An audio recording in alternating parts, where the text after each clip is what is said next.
I want you to be honest with me. How many times have you thought this? My English is pretty good. I understand my teacher perfectly. I understand the audio in my textbook lessons. But then, you turn on a movie in English. Or you try to listen to two native speakers talking fast in a coffee shop. And suddenly, panic. It sounds like gibberish. It sounds like machine gun fire. You catch maybe one word out of 5. You feel completely lost. You think, have I learned nothing? Why is my hearing so bad? I'm Tom, and welcome back to English Adventure. Today, I'm here to tell you that your hearing is fine. Your ears work perfectly. The problem is that you have been trained to listen to a fake language. For years, in school and on apps, you have been listening to slow English. You have been listening to actors sitting in a quiet studio, reading a script perfectly, pronouncing every single letter of every single word. They speak like this. Hello. How are you today? That is not English. That is a robot simulation of English designed for babies. Real English is messy. Real English is fast. Real English doesn't care about the rules you learned in your textbook. You have developed what I call school ears. Your ears are tuned to a frequency that does not exist in the real world. When a real native speaker opens their mouth, your school ears go into shock. They cannot process the data speed. Today, we are going to break your school ears. We are going to retune your brain to the frequency of reality.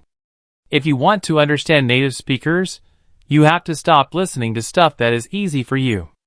If you understand 90% of what you are listening to right now, you are wasting your time. You are sitting in a warm bath. It feels nice, but you aren't getting clean. You need to be listening to things where you understand 40%. Things that make your brain hurt. Things that make you frustrated. That frustration is the sound of your brain growing. You are terrified of missing a word. You think that if you don't understand every single word in a sentence, you don't understand the main idea. This is false. Native speakers don't even hear every word. Our brains are just better at guessing the missing pieces based on context. You need to train your guessing muscle, not just your listening muscle. We are going to explore why real English sounds so different, and I'm going to give you a protocol to handle the speed. So why does real English sound so fast and blurry compared to your teacher? It's not just speed. It's about how words change when they touch each other.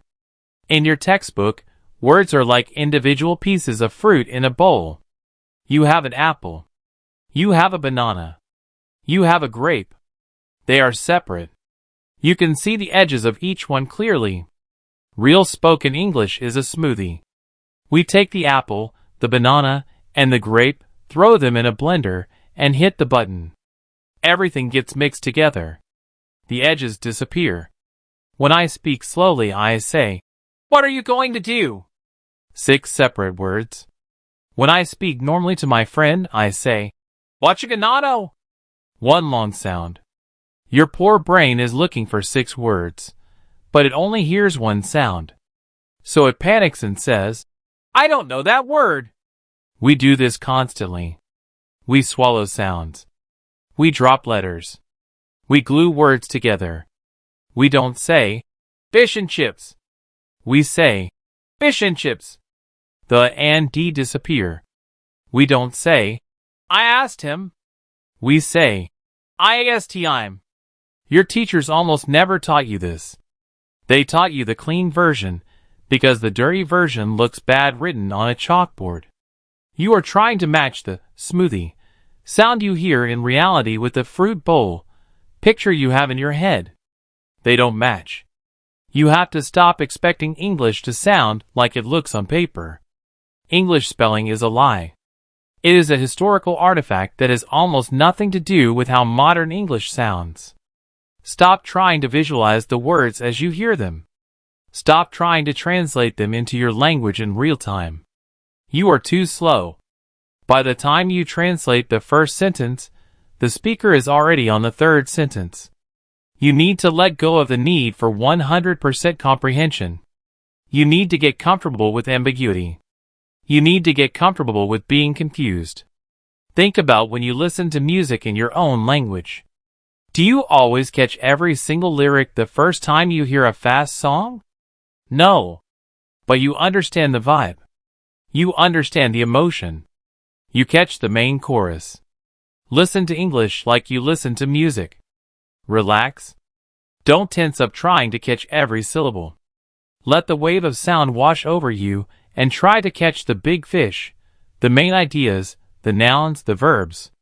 Let the little words, the prepositions, the articles, slip through the net. They don't matter as much as you think. You need to shift from passive listening to active listening. Passive listening is having a podcast on while you wash dishes and zoning out. That's useless. Active listening is painful. It is focused. It is intense. And it is the only way to fix your hearing. All right, Tom, my school ears are broken. How do I fix them? How do I understand the smoothie? You need exposure to real speed, and you need a method to slow it down and analyze it. Here is the Real Ear Protocol. Rule number 1. Throw away your materials designed for learners. Stop listening to podcasts that say, English played slowly, or News in Easy English. They are handicapping you. You need to listen to content made by native speakers for native speakers. Find a YouTube channel about a hobby you like, cooking, gaming, cars, whatever. The speakers will talk fast, they will use slang, they will mumble. Perfect. That is your new classroom. Rule number 2. The 5-minute torture test. This is your daily workout. It is going to suck. Take a 5-minute clip of real, fast native speech. A scene from a movie or a part of a podcast. Listen to it once without subtitles. Just feel the panic. See how much you catch. Maybe 30%. That's fine. Now listen to it again. And again. And again. Listen to that same 5-minute clip 10 times in a row. You will find that by the 10th time, your brain starts to decode the smoothie. You start hearing the separate words. The blurry sounds become sharp. Then, and only then, turn on the English subtitles. Read along while you listen. Connect the messy sound you heard with the actual words on the screen. You will have an aha moment. Oh, that noise means that word? Do this every day. You are training your brain to recognize the patterns of connected speech. Rule number 3. Stop translating in your head. When you hear the word house, do not think of the word for house in your language. Picture an actual house in your mind. You must build a direct link between the English sound and the concept. Translation is a crutch, and it slows down your listening processing speed drastically. Listening to real English is overwhelming. It's exhausting. Many people give up and go back to their easy textbooks. Don't be one of those people. Embrace the confusion. The confusion means you are finally facing reality. The only way out is through. Stop listening to robots. Start listening to humans. If you are tired of slow, fake English, hit the like button.